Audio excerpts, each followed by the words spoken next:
بسم اللہ الرحمن الرحیم۔ السلام علیکم ناظرین، فدا دین ہوں اور آپ میرا اپنا ہم سب کا مشترکہ یوٹیوب چینل دیکھ رہے ہیں۔ رات کے اس پہر جب میں یہ ویڈیو ریکارڈ کروا رہا ہوں، پشاور میں ایک مضافاتی علاقہ ہے اور یہاں پہ تھانہ انقلاب ہے اور یہاں پہ اطلاع یہ ہے کہ اس تھانے کے اوپر حملہ ہوا ہے دستی بموں سے فائرنگ کی اطلاع بھی ہے، اور اس میں یہ بتایا گیا ہے کہ پولیس نے جوابی فائرنگ کی ہے اور یہ حملہ پسپا کر دیا گیا ہے۔ اس میں کوئی جانی نقصان نہیں ہوا، ایسی کوئی اطلاع موصول نہیں ہوئی۔ گزشتہ کئی دنوں سے ہم دیکھ رہے ہیں کہ اس قسم کے جب حملے ہوتے ہیں تو یہ پسپا کر دیے جاتے ہیں، کیونکہ ایک تو صورتحال ایسی ہے کہ الرٹ بیٹھی رہتی ہے، پولیس یا سیکورٹی فورسز کے جو لوگ ہیں یہ الرٹ بیٹھے رہتے ہیں، اور جب بھی اس قسم کا حملہ ہوتا ہے تو فوری رسپانس جو ہے وہ دیا جاتا ہے۔ یہ کوئی پہلا واقعہ نہیں ہے، نہ کوئی آخری واقعہ ہے۔ پشاور جیسے شہر میں جو صوبے کا دارالحکومت ہے، اور جب آپ جنوبی اضلاع کے حوالے سے بات کرتے ہیں تو وہاں پر بھی صورتحال خاصی تشویشناک ہے۔ بنوں کا ایک واقعہ ہوا ہے، اس کی تفصیل میں نے آپ کو اسی ویڈیو میں بتانی ہے۔ اور خیبر پختونخوا کے وزیر اعلیٰ علی امین گنڈاپور نے جو اعلان کیا ہے، ایک قسم کی خوشخبری ہے افغان مہاجرین کے لیے۔ یہ ایک جزوی خوشخبری ہے، کیونکہ ایسا انہوں نے نہیں کہا کہ افغان مہاجرین کو بالکل بھی مطلب خیبر پختونخوا کے راستے سے بے دخل نہ کیا جائے، یعنی ان کو افغانستان نہ بھیجا جائے۔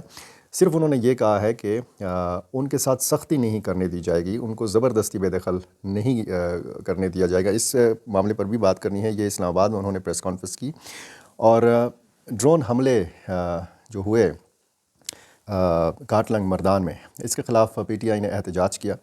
اس حوالے سے اگر اس ڈرون حملے کے حوالے سے جو بیرسٹر سیف کا یا علی امین گنڈاپور کا بیان تھا، اور اس میں انہوں نے بتایا کہ جی یہاں پر دہشت گرد بھی موجود تھے اور اس حملے میں دہشت گرد بھی مارے گئے، اور دوسری طرف ہم دیکھتے ہیں کہ P T I us drone حملے کے خلاف احتجاج کرتی ہے۔ یہ معاملہ اور افغان مہاجرین کی پکڑ دکڑ کا سلسلہ جاری ہے، گرفتاریاں ان کی ہو رہی ہیں۔ پنجاب کے مختلف شہروں سے 260 کے لگ بھگ افراد کو گرفتار کیا گیا ہے۔ ان کو آج ڈپورٹ کیا جائے گا، افغانستان بھیجا جائے گا۔ امیر خان متقی یہ وزیر خارجہ ہیں افغانستان کے، یہ سعودی عرب کے دورے پر گئے ہیں۔ ٹھیک ٹھاک ان کو پروٹوکول دیا گیا ہے، اور افغانستان اور سعودی عرب کے مابین جو تعلقات ہیں، اس دورے کو اس تناظر میں کافی اہمیت دی جا رہی ہے۔ جو خیبر پختونخوا حکومت کے اندر چل رہا ہے یا پی ٹی آئی کے اندر جو چل رہا ہے، اس میں عمران خان کے کزن نوشیروان برقی کا کیا کردار ہے اس سارے معاملے میں؟ جو تیمور جگڑا کی کابینہ میں شمولیت کے حوالے سے ایک بات چل رہی ہے، اس میں نوشیروان برقی کا کردار جو ہے آج کی ویڈیو میں نے آپ کو یہ بھی بتانا ہے۔ اور آغاز کرتے ہیں خیبر پختونخوا کے وزیر اعلیٰ علی امین گنڈاپور کے اس بیان کے حوالے سے جو انہوں نے آج پریس کانفرنس میں دیا۔ اسلام آباد میں انہوں نے پریس کانفرنس کی، اور توقع یہ کی جا رہی تھی کہ وہ خیبر پختونخوا میں حکومت کے اندر جو چلنے والے اختلافات ہیں یا پارٹی کے اندر جو اختلافات ہیں اس حوالے سے وضاحت کریں گے، اس حوالے سے زیادہ بات کریں گے۔ انہوں نے بات زیادہ کی امن و امان کی صورتحال کے حوالے سے اور افغانستان کے ساتھ بات چیت کے حوالے سے۔ انہوں نے کہا کہ مجھے وفاقی حکومت کے کردار پر افسوس ہے، وزیر اعظم اور وزراء کے کردار پر بھی افسوس ہے، کیونکہ ہم چاہ رہے ہیں کہ اپنا ایک وفد جو ہے یہ افغانستان بھیجیں۔ اس حوالے سے وفاقی حکومت نے کہا باقاعدہ کہ آپ ٹی او آر جو ہیں یہ مرتب کریں۔ تقریباً 2.5-3 مہینے ہو چکے ہیں، لیکن ان ٹی او آرز کا کوئی جواب وفاقی حکومت کی طرف سے نہیں دیا جا رہا، اور کوئی سنجیدگی جو ہے وہ نہیں دکھائی جا رہی۔ انہوں نے کہا کہ ہماری یہ روایات نہیں ہے کہ ہم اپنے مہمانوں کو اس طریقے سے سرحد کے اوپر پھینکیں۔ افغان مہاجرین کا انہوں نے ذکر کیا، انہوں نے کہا کہ جو بھی رضاکارانہ طور پر اس صوبے سے جانا چاہے یا باقی صوبوں سے بھی اگر یہاں پہ خیبر پختونخوا میں آئیں گے تو ہم ان کو پوری طرح فیسیلیٹیٹ کریں گے، ان کی خوراک کا بندوبست کریں گے، ان کی ٹرانسپورٹ کا بندوبست کریں گے، کیونکہ یہ نہیں ہو سکتا کہ آپ پچھلی مرتبہ بھی اس طرح ہوا تھا کہ ان کو بے یار و مددگار چھوڑ دیا گیا تھا، اور یہ نہیں ہو سکتا کہ آپ ان کو ایسے ملک میں بھیجیں کہ جہاں پہ حکومت جو ہے ان کو یعنی افغان مہاجرین کو اون نہیں کرتی۔ ان کا اشارہ افغان طالبان کی حکومت کی طرف تھا، اور وہاں پہ ان کے لیے کوئی رہائش کا انتظام یا کوئی ان کے لیے خوراک کا انتظام نہ ہو۔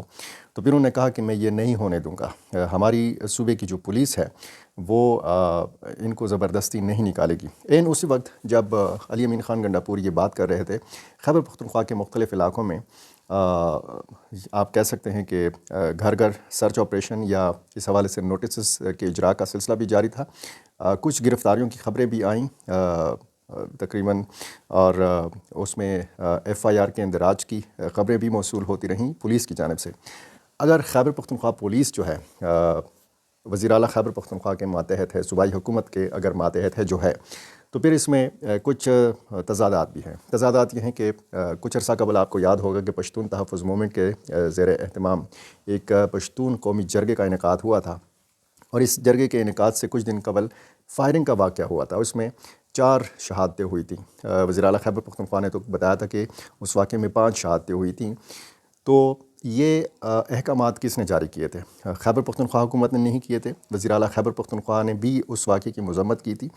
حالانکہ اگر خیبر پختونخوا پولیس صوبائی حکومت کے انڈر ہے تو پھر وہ فائرنگ کا واقعہ جو ہے کن کے احکامات کے اوپر ہوا تھا، اور آج اگر وفاقی حکومت کا ایک اعلان ہے، ایک پالیسی ہے، اور پھر اس میں تمام جو قانون نافذ کرنے والے ادارے ہیں وہ استعمال کیے جائیں گے، اس میں ظاہر ہے کہ پولیس بھی ہے، اور آئی جی خیبر پختونخوا کا جو ایک کردار ہے وہ آپ کو پتہ ہے کہ پولیس کے سربراہ ہوتے ہیں، لیکن ان کی تقرری جو ہوتی ہے وہ وفاقی حکومت کی جانب سے ہوتی ہے۔ اب اس میں اگر کوئی فیصلہ کیا جائے گا، کوئی بے دخلی کا فیصلہ کیا جائے گا اور پولیس کے ذریعے کیا جائے گا، تو پھر وزیر اعلیٰ خیبر پختونخوا کا کردار کہاں پہ ہوگا، وہ کہاں پہ سٹینڈ کریں گے؟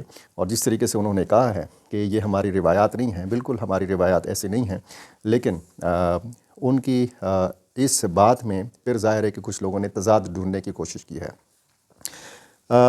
معاملہ خاصا گمبھیر چل رہا ہے افغان مہاجرین کے حوالے سے۔ ایک تو سست روی کا شکار ہے یہ انخلا کا عمل جو ہے، باقاعدہ کیمپس قائم کیے گئے ہیں، جیسے میں مختلف ویڈیوز میں آپ کو بتاتا رہا ہوں، ناصر باغ روڈ پر ریگی لنما کے مقام پر، اور اسی طرح لنڈی کوتل میں حمزہ بابا کے مزار کے قریب جو ٹرانزٹ کیمپس ہیں یہ قائم کیے گئے ہیں۔ دعویٰ تو یہ کیا جا رہا ہے کہ مکمل تمام تر جو ان کی سہولیات ہیں یہ دی گئی ہیں، اور ان کو یہاں پہ رکھا جائے گا، یہاں پہ ان کی بائیو میٹرک ان کی رجسٹریشن ہوگی، اور اس کے بعد ان کو پھر افغانستان روانہ کر دیا جائے گا۔ اطلاعات یہ ہیں کہ پنجاب کے مختلف شہروں میں افغان مہاجرین کی پکڑ ڈکڑ کا سلسلہ جو ہے وہ تیز کر دیا گیا ہے۔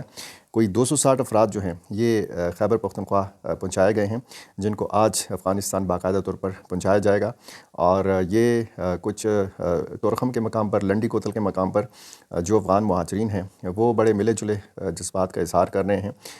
جو مہمان نوازی ان کی پاکستان کے اندر کی گئی وہ اس پر شکریہ بھی ادا کر رہے ہیں۔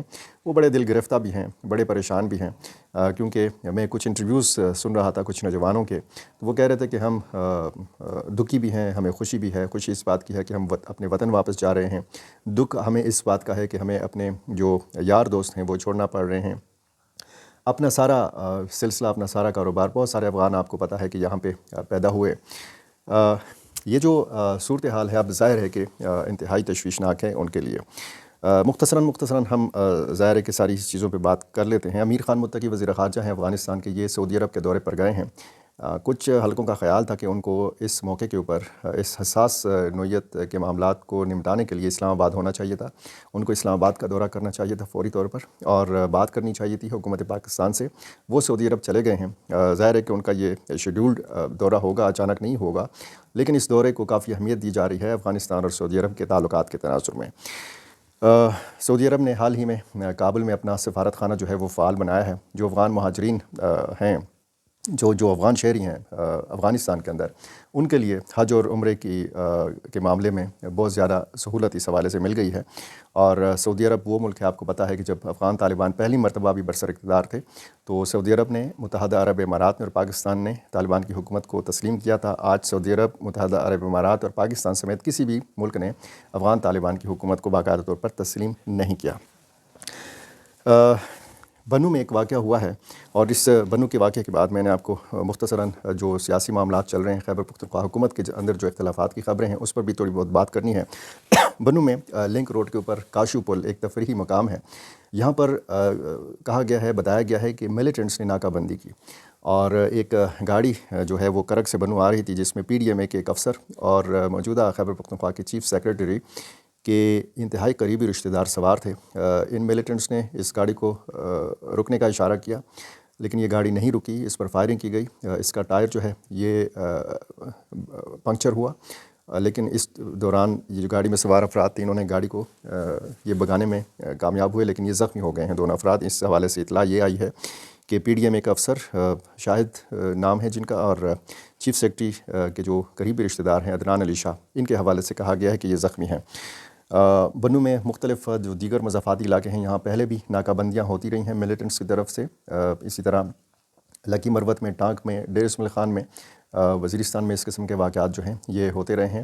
ناکہ بندی ہوتی ہے، پھر یہ تلاشی لیتے ہیں، شناختی کارڈ چیک کرتے ہیں، اس میں یہ پتہ لگاتے ہیں کہ کون سرکاری افسر ہے اور کون عام شہری ہے. کرک میں بھی اسی طرح کا واقعہ جو ہے وہ سامنے آیا تھا.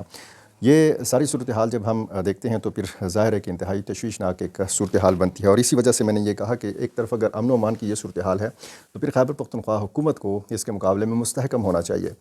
وہ استحکام نہیں نظر آ رہا. اب یہ جو سابق وزیر خزانہ اور وزیر صحت تیمور سلیم جگڑا اور علی امین خان گنڈاپور کے مابین معاملہ چل رہا ہے. عمران خان کے احکامات تھے کہ تیمور سلیم جگڑا اور کامران بنگش کو صوبائی کابینہ میں شامل کیا جائے، لیکن اب معاملہ جو ہے وہ کافی دور چلا گیا ہے. اس میں ایک انٹرنل جو ایک احتساب کمیٹی ہے، سابق گورنر شاہ فرمان، قاضی انور اور مصدق عباسی پر مشتمل یہ کمیٹی جو ہے اس پر بھی بھاری ذمہ داریاں عائد ہوئی ہیں، کیونکہ ایک طرف عمران خان کی طرف سے احکامات آتے ہیں کہ آپ فلاں شخص کو چیک کریں، ان کے اوپر جو کرپشن کے الزامات ہیں یہ دیکھیں. اور پھر جب 24 سوالات بھیجے تیمور سلیم جگڑا کو ان کے دونوں محکموں کے حوالے سے، تو پھر انہوں نے 35 صفحات پر مشتمل جوابات دیے اور یہ جوابات انہوں نے پبلک کر دیے، سوشل میڈیا پر وائرل کر دیا. اس میں ذرائع یہ بتاتے ہیں کہ عمران خان کے جو کزن ہیں، جو پہلے بھی MTI بورڈ کے سربراہ تھے، یہاں پہ جو تدریسی اسپتال ہیں خیبر پختونخوا کے، ان کے سربراہ تھے نوشیروان خان برکی. تو نوشیروان برکی کی یہ خواہش تھی کہ تیمور سلیم جگڑا کو واپس لایا جائے اور ان کو صحت کا قلمدان دیا جائے. اب اس میں کیا راز ہے کہ وہ کیوں لانا چاہ رہے تھے؟ یہ پیغام پہنچایا گیا تھا وزیر اعلیٰ خیبر پختونخوا کو علیمہ خان کے ذریعے. اور علیمہ خان کے حوالے سے یا بشرا بی بی کے حوالے سے یہ بھی بتایا جاتا ہے کہ علی امین گنڈاپور جو ہیں ان کی گڈ بکس کے اندر نہیں ہیں. تو اب حال ہی میں جو عمران خان سے ملاقات ہوئی ہے علی امین گنڈاپور کی، اور اس کے بعد جو ایک معاملہ گرم ہوا ہے، تو اس میں ظاہر ہے کہ جو ایک پرانا گروپ ہے، عاطف خان، شہرام خان اور باقی اسد کیسر وغیرہ، اب اسد کیسر کا بھائی عاقب اللہ خیبر پختونخوا کابینہ کا حصہ ہے. شہرام ترقی کا بھائی فیصل ترقی جو ہے یہ خیبر پختونخوا کابینہ کا حصہ ہے، وزیر تعلیم ہے. اب ان کے لیے بھی شاید خطرات ہیں، کیونکہ تاثر یہ دیا جا رہا ہے اور شاید اس میں حقیقت بھی ہو کہ علی امین خان گنڈاپور کو پورا اختیار دیا گیا ہے عمران خان کی طرف سے کہ آپ کابینہ میں جو بھی چینجز کرنا چاہیں آپ کر سکتے ہیں. تو اس میں اب ایک طرف جو صوبائی صدر ہیں PTI کے جنید اکبر سرگرم ہوئے ہیں اور انہوں نے ایک بار پھر اپنے کارکنوں کو دوسری طرف ان کی توجہ موڑنے کے لیے ایک اعلان کیا ہے کہ اپنے اضلاع کی سطح کے اوپر عمران خان اور بشرا بی بی کی رہائی کے لیے تحریک کا آغاز کیا جانا چاہیے. اور یہ اب کہاں جا کے رکتا ہے علی امین خان گنڈاپور اور جو تیمور سلیم جگڑا کا جھگڑا ہے، جو لڑائی ہے ان کی، اس کا نتیجہ کیا برآمد ہوتا ہے اس کا انتظار ہے. لیکن دیکھنا یہ ہے کہ ایک تو تحریک انصاف جو ہے، آپ کو پتہ ہے ایک حقیقت ہے، تحریک انصاف کو آج تک جتنا نقصان پہنچا ہے اس کو کسی دوسری سیاسی جماعت نے، کسی دوسری طاقت نے اتنا زیادہ نقصان نہیں پہنچایا جتنا تحریک انصاف کو نقصان خود تحریک انصاف نے پہنچایا ہے. دیکھتے ہیں کیا بنتا ہے. بہت شکریہ.